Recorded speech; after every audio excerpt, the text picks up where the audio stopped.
Coucou tout le monde, bienvenue sur ma chaîne. On se retrouve aujourd'hui pour une nouvelle vidéo qui sera sur les raisons de mon absence. Voilà le pourquoi j'ai pris autant de temps hors des caméras et voilà les conséquences, les répercussions sont là.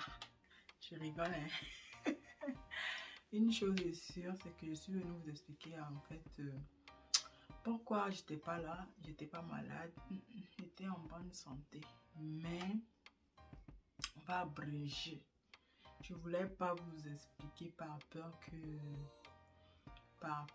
qu'il y aura beaucoup de personnes qui vont pas comprendre, mais c'est la vérité, c'est la réalité, c'est ce que j'ai vécu, c'est ce que beaucoup de gens vivent actuellement. Et ce n'est que le début. Et il y a des gens qui ont vécu ça depuis des décennies, depuis la nuit des temps.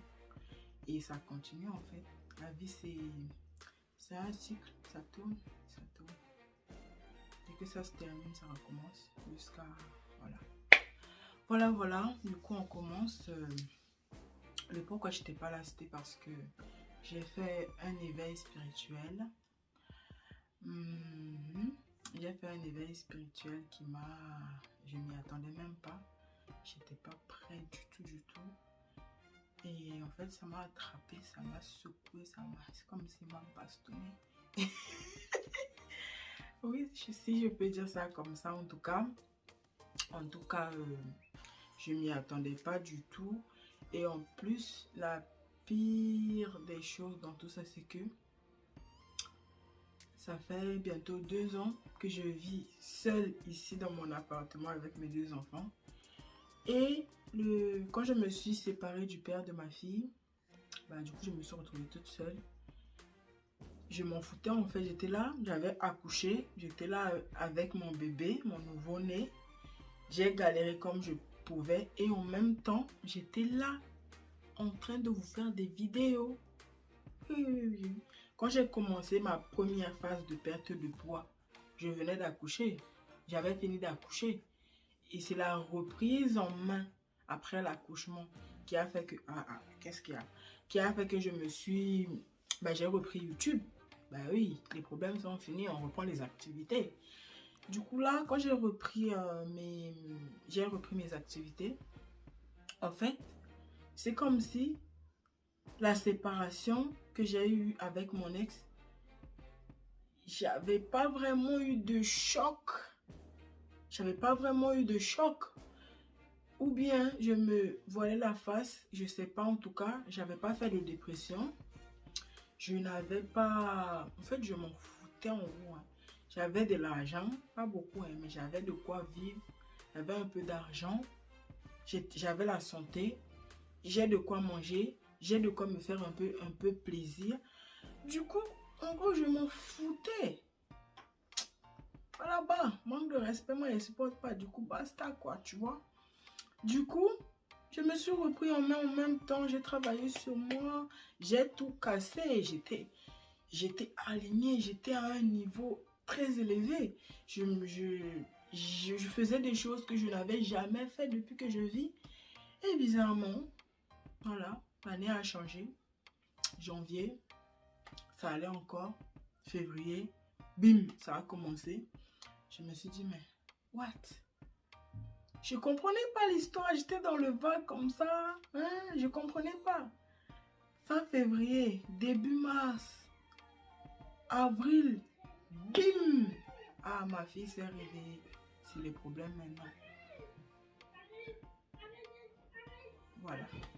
Oui, du coup, je vous disais que à partir du mois de mars, ça a commencé.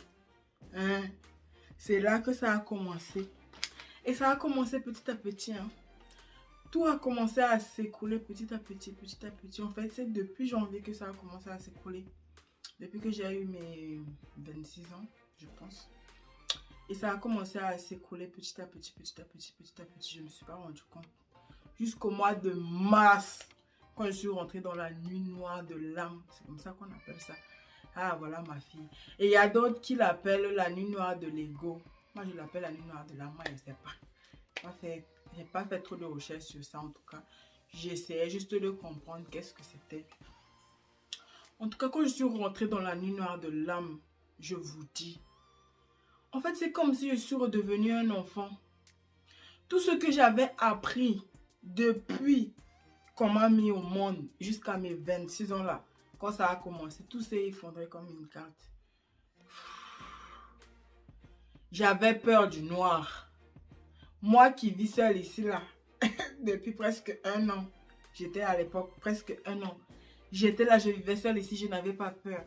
J'ai commencé à avoir peur du noir et d'être seule ici. 1. 2. Ma voiture que je conduisais. En fait, c'est comme si j'avais perdu la vue. Je ne voyais plus bien. J'ai failli même tuer un monsieur et un chien. Hein? En conduisant, hein? Je ne voyais plus bien. Je voyais flou. Et j'ai commencé à avoir peur de conduire la voiture. J'ai commencé à vraiment avoir peur quand j'ai failli renverser le monsieur et le chien. J'ai dit, ah, j'ai failli tuer quelqu'un.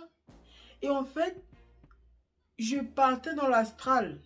Bon, quand je dis je partais dans l'astral, c'est pas comme si tu pars en astral jusqu'à tu vois des choses. Non, non. C'est quand on dit que, genre, je vous donne un exemple. Ah, mais cette personne-là, elle est dans la lune. Genre, tu es là, mais tu n'es pas là. Quand je conduisais la voiture, j'avais tellement peur parce que j'avais plus cette capacité à rester gai. Je partais comme ça. Du coup, j'ai commencé à avoir peur.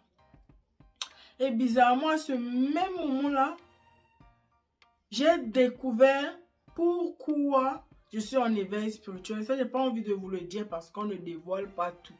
Là, déjà, je vous dévoile ça là. C'est déjà beaucoup. Du coup, il y a quelque chose, une petite partie, le truc qui m'a vraiment mis en éveil spirituel. Je peux pas encore vous le dire, mais peut-être avec le temps, quand je vais boucler ce dossier-là, je vais vous le dire. Mais pour le moment, je peux pas encore vous en parler parce que c'est chaud. Voilà.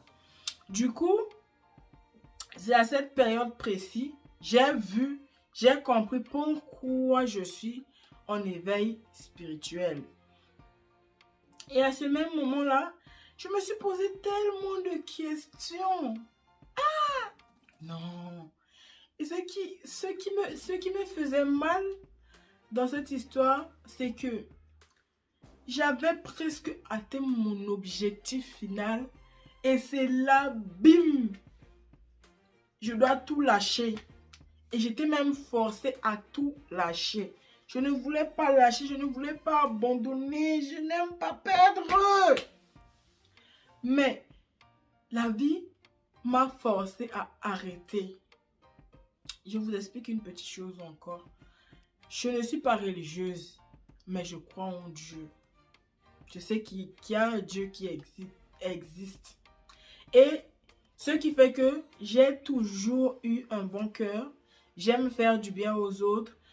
J'évite même de blesser quelqu'un consciemment, sciemment ou consciemment.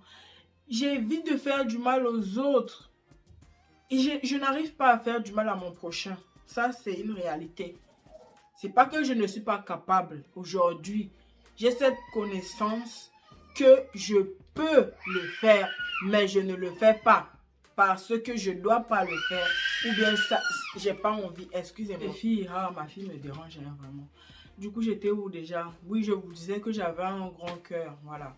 J'avais un grand cœur. J'arrive pas à faire du mal aux autres. Mais je ne dis pas que je ne suis pas capable. Parce qu'aujourd'hui, j'ai compris que si je dois le faire, je le ferai aujourd'hui. Mais avant, j'allais pas le faire. Mais aujourd'hui, hey! En tout cas, voilà.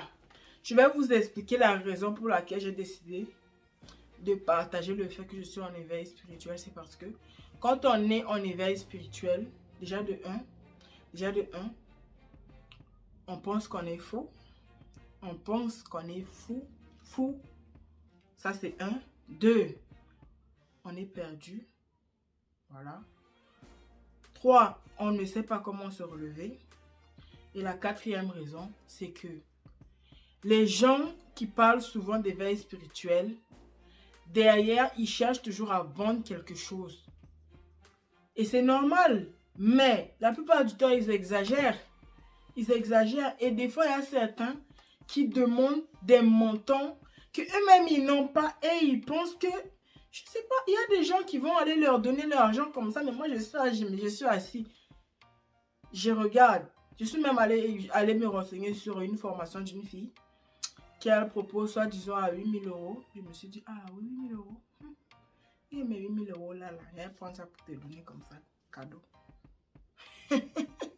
C'est pas moi. Je peux payer une formation à 8 000 euros. Hein.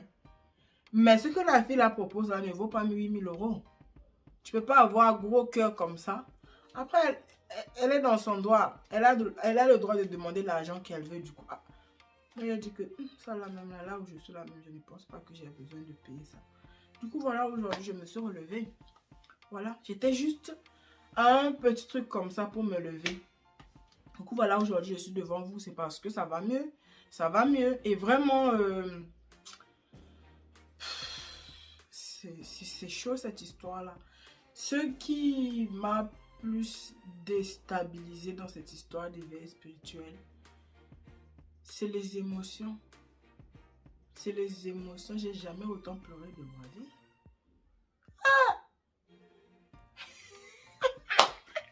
J'ai jamais autant pleuré de ma vie. Ah! J'arrive, oh! J'arrive! Ah! Aujourd'hui, là, c'est gâté. Dans cette vidéo, là, vraiment... Hein. En tout cas, la fille avec sa formation de 8 000 euros, là, j'ai dit... c'est mieux que j'aille lire. Ça va me prendre plus de temps. Mais en lisant les livres, en mettant en pratique, j'avance. Et c'est ça qui m'a beaucoup aidé sur mon parcours. Dès que j'entendais quelque chose, bah, ah oui, je peux faire ça. Tac, j'achète le livre, je le lis.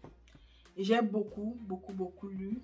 J'ai beaucoup documenté. J'ai regardé beaucoup de reportages sur YouTube. J'ai regardé des chaînes, des gens. J'ai bouffé toutes les vidéos de la chaîne parce que je voulais comprendre comment faire en fait. Qu'est-ce que je dois mettre en pratique pour y arriver. Du coup, j'ai bouffé des chaînes. Quand j'ai dit des chaînes là, quand tu commences la première vidéo, quand tu tombes sur la chaîne, sur une vidéo qui t'intéresse, tu vas au début, tu regardes du début jusqu'à la fin.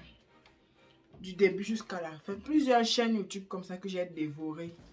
Je passais mes journées enfermées chez moi, en train de regarder des vidéos et de lire des livres. C'est ce qui m'a aidé. Et franchement, je remercie le bon Dieu que je suis en fait sortie de cette nuit noire de l'âme parce que, en fait, j'avais peur. J'avais peur de conduire la voiture parce que je ne voyais plus bien. Et je ne savais pas pourquoi je ne voyais pas bien. Je ne savais pas pourquoi je vivais tout ça. J'avais perdu le contrôle total de mes pensées. En tout cas, je vais venir vous expliquer vraiment en détail, qu'est-ce qui m'a mis dans ça là. Parce que si je ne vous l'explique pas, vous n'allez pas comprendre. Du coup, franchement, j'étais vraiment déstabilisée. Même mes courriers, je ne regardais plus. Ma voiture, même là, en fait, j'ai ignoré beaucoup de choses qui me prenaient beaucoup d'énergie. Mes courriers, mes factures, bon, pas mes factures de la maison et de l'eau et de l'électricité, hein, certaines factures. Ma voiture. Quoi encore? C'est tout. Après, il y a eu la partie où j'ai dû lâcher mon rééquilibrage alimentaire parce que je n'avais pas le choix. J'ai dû tout laisser, tout péter parce que je ne pouvais pas. Et de toute façon, c'est ce que je vais dire que Dieu voulait. Même s'il y a certaines personnes qui ne vont pas croire, mais c'est ce que Dieu voulait. On est ici, mais ce n'est pas nous qui décidons. C'est Dieu qui décide, peu importe qui tu es.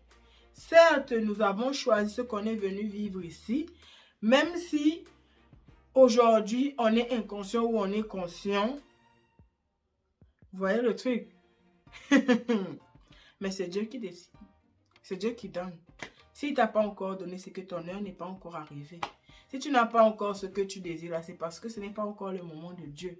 Si tu es là, tu pries tous les jours pour une relation qui n'avance pas, c'est parce que ce n'est pas la relation que tu dois avoir. Il faut juste lâcher ça et puis tu avances.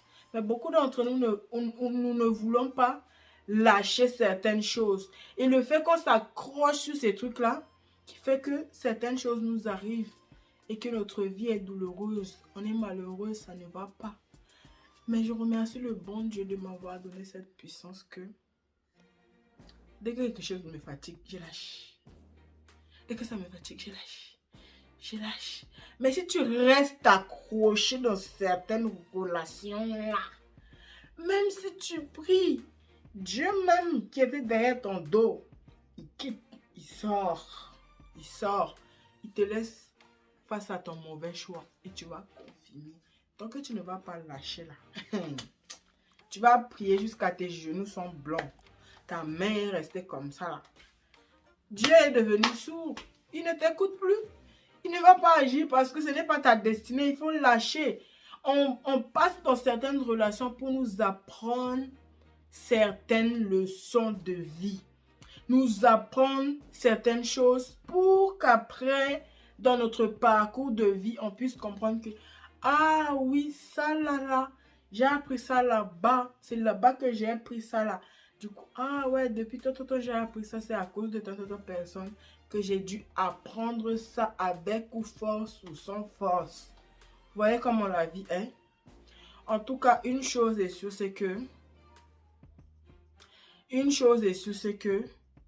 même si on l'accepte, même si on ne l'accepte pas, même si on veut, même si on ne veut pas, ce que Dieu a prévu pour toi ou pour moi, on va aller tout droit là-bas. Certes, chaque parcours est différent. Chaque personne vit son éveil d'une manière différente parce que de toute façon, nous sommes tous différents. On ne peut pas se comparer à quelqu'un. C'est impossible. On n'est pas né au même moment. On ne vient pas du même endroit. On n'a rien en commun presque. À part qu'on vit dans des corps humains ici, là, et puis on se regarde et puis il y a tout le marmaillage qu'ils ont mis autour de nous qui fait qu'on vit dans l'illusion. En tout cas, ça fait déjà un bon moment que je parle. Je pense que j'ai déjà fait presque 20 minutes de vidéo. Du coup, je vais laisser. Si jamais la vidéo vous a interpellé, dites-le moi en commentaire. Comme ça va m'encourager de vraiment partager mon histoire en détail avec vous. Et je vais profiter pour cette journée de